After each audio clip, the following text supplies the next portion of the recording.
Welcome back. You're still watching this conversation that we're having about Africa Month, and we're exploring all sorts of ideas about what it means to be African, challenges that we faced, and some of the history is getting cleared up for us. And just before the break, Professor Ntethwa was telling us that actually a lot of it we contributed ourselves, particularly when we look back at the years of slavery, but he also fast forwarded to today. And let's go back to Professor Ntethwa and get his final thoughts on that. What I was saying was that when you listen to young people in Senegal, in Dakar, Senegal, who are screaming, I want to get out of Africa. I have to get out of Africa. They go across the desert, paying somebody. They go across the Mediterranean, paying another person who gives them a bath to sail through the Mediterranean, and of course they drown. So we have 800 one week, the following week I think 500. That is the reality we have to deal with today. And it's a very serious indictment of our economic, material, and intellectual knowledge you talked about earlier. If we have all of this knowledge, why is our young people, including children, crossing the desert, drowning in the Mediterranean? Okay, so Minister, I'm going to ask you, because you also wear the hat of politician, and why are kids leaving countries, going into other countries in Africa, and leaving the continent as well? Are we having honest conversations when we sit at the African Union? Why are we silent when we see things are not going well in certain countries, and we don't say to our brother, this is wrong, fix this? We hide behind this thing that we don't interfere in each other's sovereign countries. Are the politicians doing us a disservice? No, not really. You would know that there are instruments in place to interact with each other through peer review mechanisms and other such instruments. There are real problems we're faced with in the continent, and people should not undermine the extent of the legacy of colonialism generally in the continent, but also recognizing what the Organization of African Unity would have done for 5 decades since 1963. The regime change program of the US, which interfered in the recent past with many countries in the continent, is to blame for some of the ills you see today, which doesn't mean that the African leaders themselves have arrived. That is why you would have this peer program, you'd have people interacting with each other, but emphasizing what we are talking about here, that when our forebears asserted the fact that, as people like Seme would say, I'm an African, would actually be preaching what we need to do, and it is still a task today to integrate our continent. 1 billion people forming this particular continent are called upon to make a contribution to the integration of the continent from all the regions we have in the continent. So that process and program is ongoing, and it is in a better space now because we have dealt a blow by and large with dictatorships in the continent. Many countries are democratic and they go through processes of democracy in the continent. You still have challenges with some of them, but by and large, we do have something to celebrate whilst confronting the reality we're faced with today, where, as the professor is saying, having children, having women and everybody else wanting to go to other parts of the world for greener pastures. But the destabilization program still continues, and that has to find an African solution and be confronted, quite frankly, because without that, we will be, continuously allowing ourselves to be enslaved by the so-called big powers of the world. All right, I'm going to try and get to our tables as quickly as we can, and I think some of the challenges we create for ourselves, and table number 7, we're going to find Faisal there, and this question I think speaks to some of those challenges. Faisal Musa. Thank you. I want to commend the Minister in terms of the Pan-Africanist cross-cultural program of his. But I see a bit of a contradiction in terms, while we're trying to, in Africa Month, cross the artificial borders, as the Professor has said, we are also busy arresting and deporting and, foreign nationals at the same time, while it's Africa Month. I think that to me is a bit of a contradiction in terms. My question is more I mean, a lot of discussion has been theoretical about Africa. I want to bring it home in terms of the Department of Home Affairs. I understand that there's an interministerial task team that has been set up. A lot of our African brothers are having major problems in terms of getting their paperwork sorted out and all of that. Just to give you a quick background, I mean, I've been engaging with the Department of Home Affairs with regard to a specific comrade, and I was told that it's going to take about 8 months to get his paperwork done.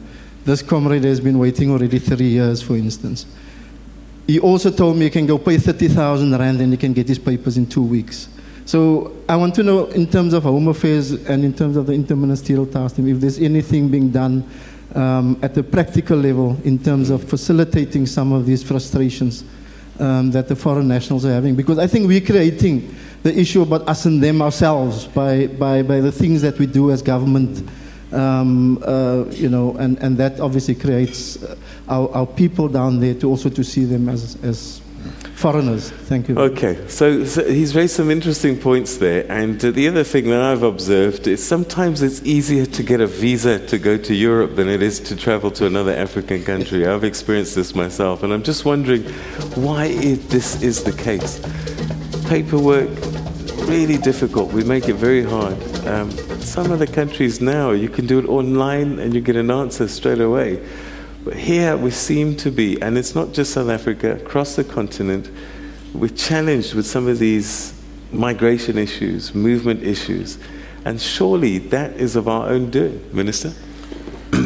Well, he started from the point of the interministerial committee, and I think we should start there and say that the major task of the interministerial committee is to make an introspection to government's own machinery, be they things which have to do with home affairs, borders, visas, as he's talking about, be they matters to do with economic migrants and the challenges at home here, where there's a scramble for economic survival and so on. So that interministerial committee is doing that. Is looking into that, including addressing some of the blockages we are referring to.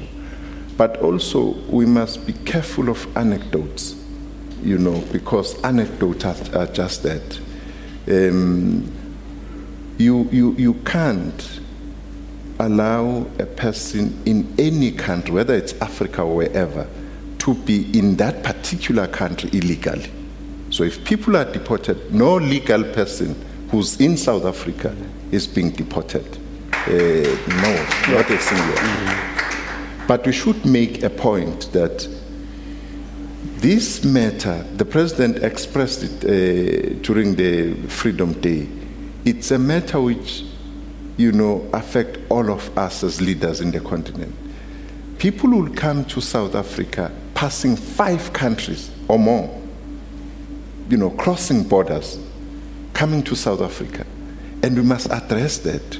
Why would people leave their country? Nobody would voluntarily leave his or her own country if there is nothing which pushes him or her to do that. So it's what leaders even now in the SADC were dealing with and discussing. And say, what is it that needs to be done comprehensively? It therefore means what we're saying initially, that the integration economically, socially, and politically of the entire continent is an imperative. Because if there are some pockets of countries which have instability, politically, economically, it will affect every one of us in South Africa and elsewhere.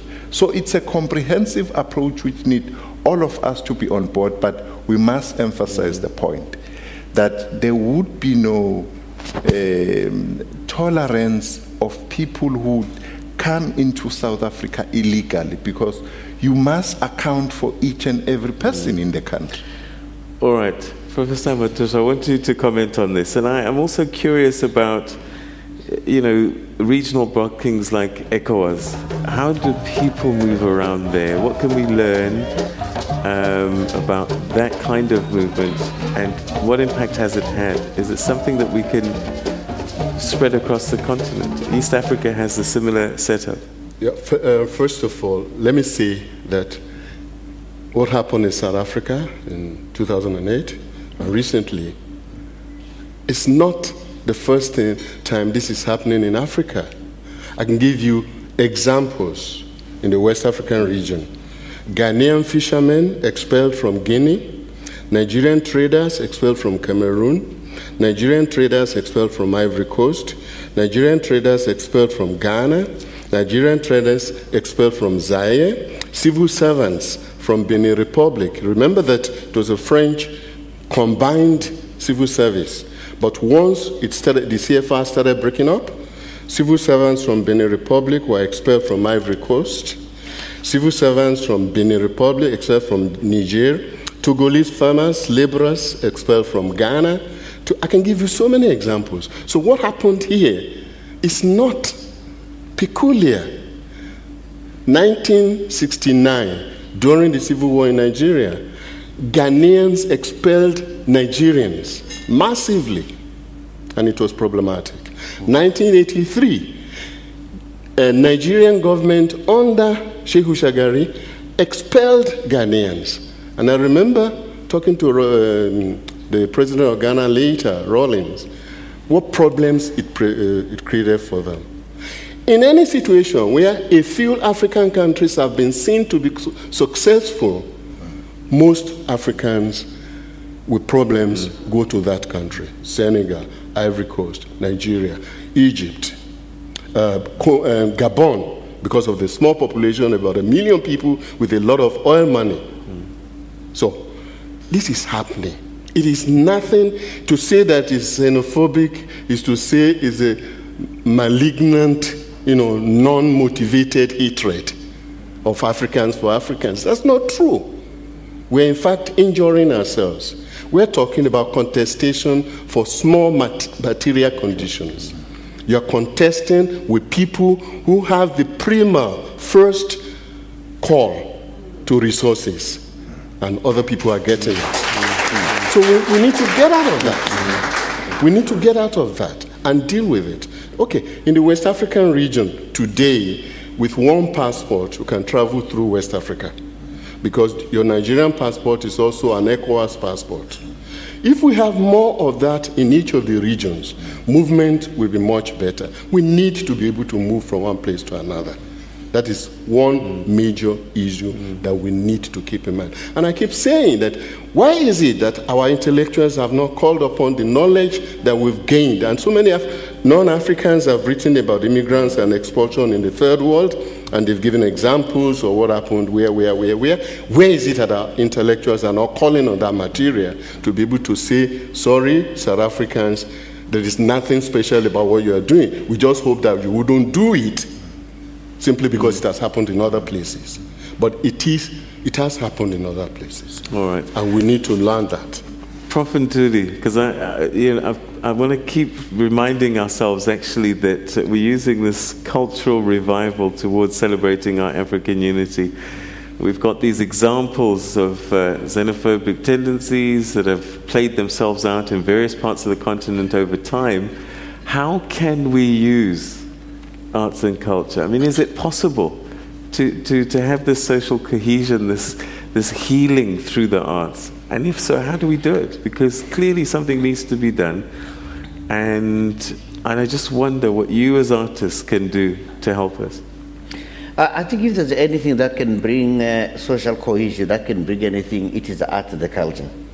Our own liberation in South Africa was more expedited by the role that the artists had played in anti-apartheid movements, the poetry, the dance, the singing, throughout Africa. It is in the nature of culture to bring people together. When Beyonce stands up and starts singing, people don't say, what is my ethnicity?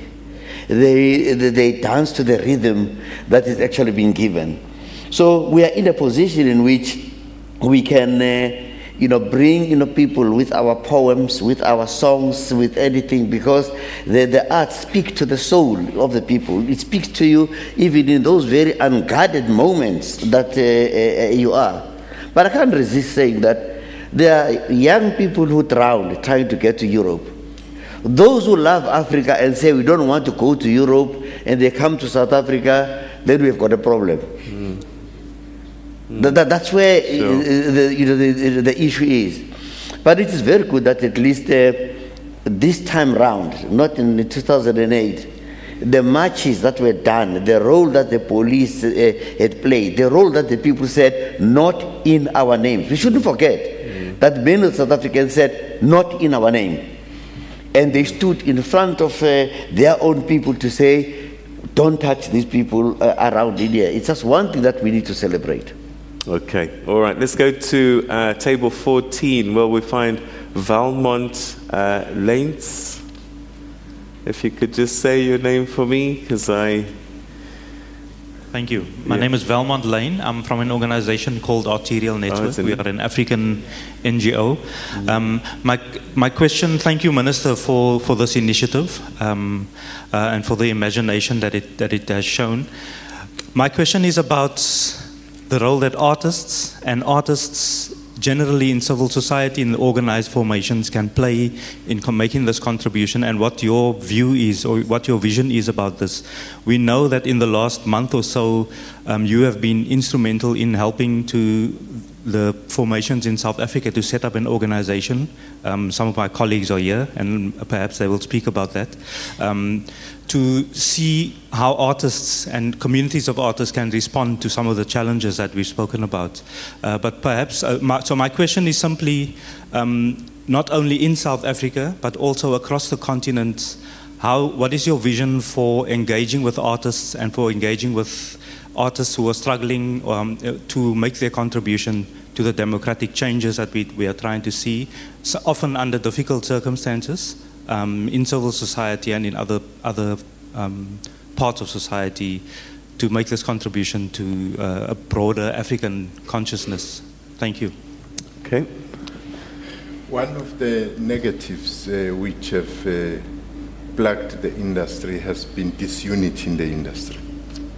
The power of changing things is in the hands of artists themselves. Once they start appreciating the importance of working together, of being united and having a voice. Right now we made a call to our artists, for instance, when this sketch broke out, that let's have them raising their voice, because they speak to the conscience of all of us. You know, sometimes artists behave like ox. You know an ox? Ox is one very powerful beast, but a small boy can come and chuck it from one corner to the other. And the ox doesn't understand that they have power, more power than this boy. So they have this power, but they don't realize the kind of power they have. They make things stand still. I always make this example, Peter. that the late president of the ANC, Oliver Tambo, once commented about Amandla Ensemble, that they couldn't achieve in 20 years trying to mobilize the world against apartheid through arts and culture was done in 2 hours. That's how powerful the sector is. So therefore, we put emphasis more in ensuring that give artists opportunities, and this is what we want to do, and give them space, but they have an obligation of organizing. Nobody will achieve anything without organization. And we've seen that that has been the drawback, and we've moved beyond that. We've started to assist also in ensuring the unity of the sector itself. And from this point, I think we'll be going to higher planes. Okay. This idea of Pan-Africanism is a great one. It's a lovely idea and a notion. And I'm just wondering, though, when I look at Europe, they have European passports, EU passports, but the difference between a Greek, a French person, and an English person is enormous. And there's even this angst, or whatever you want to describe it as, amongst them. So they're geographically European, but in reality, they're not really. And I'm wondering if we're not trying to do the same thing in Africa. I think over the years, anybody who is familiar with what I write has been a critique of Pan-Africanism as a cultural instrument. As a political instrument, Pan-Africanism is fantastic. But Pan-Africanism has no cultural basis of its own. Our cultures are based on our languages and what those languages have transmitted into us. Pan-Africanism, in fact, denies the existence of those cultural differences. And that is part of the danger that we run every day when we speak about Pan-Africanism. Pan-Africanism is a fantastic instrument for political achievement. But nobody must imagine that Pan-Africanism can speak Yoruba to me, or isiZulu to him, or to the minister. Those languages must be allowed to be themselves within a Pan-African cultural umbrella, because each of those languages brings to our culture their own contributions. So if you have a huge barrel, African culture, and are you saying that every small barrel must bring itself and point to that big one and destroy its own barrel?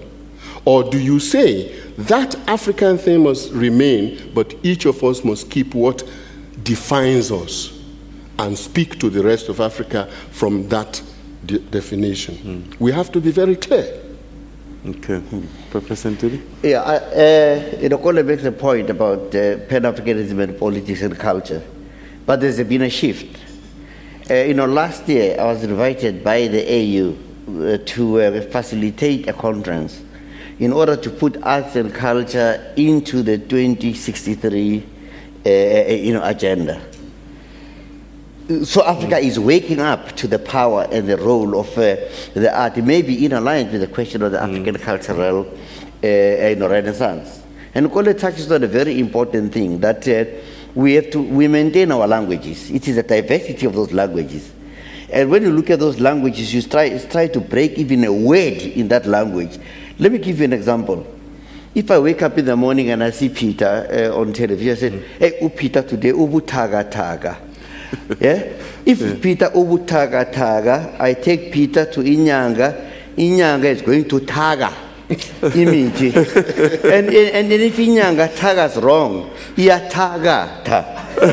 And if Peter's illness is psychological, siya taga zela, to trace the history of it. Right. When we cure Peter as Jabuli siya tagasa. Okay, okay. So the language carries these philosophies that he's saying. The richness of his language. I said, Iwa, Pile, and whatever else it is, and I can learn from that language and translate it into my own language. But that diversity, the AU is beginning to look at it.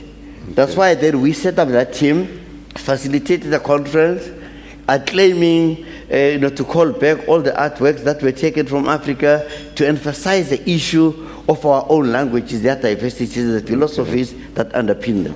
All right. Okay. I'm glad you've mentioned the AU, because on the 25th of May, many of you will know that 1963, that was the founding of the Organization of African Unity, and it's known as Africa Day, but of 54 countries on the continent, only 5 recognize it as a public holiday.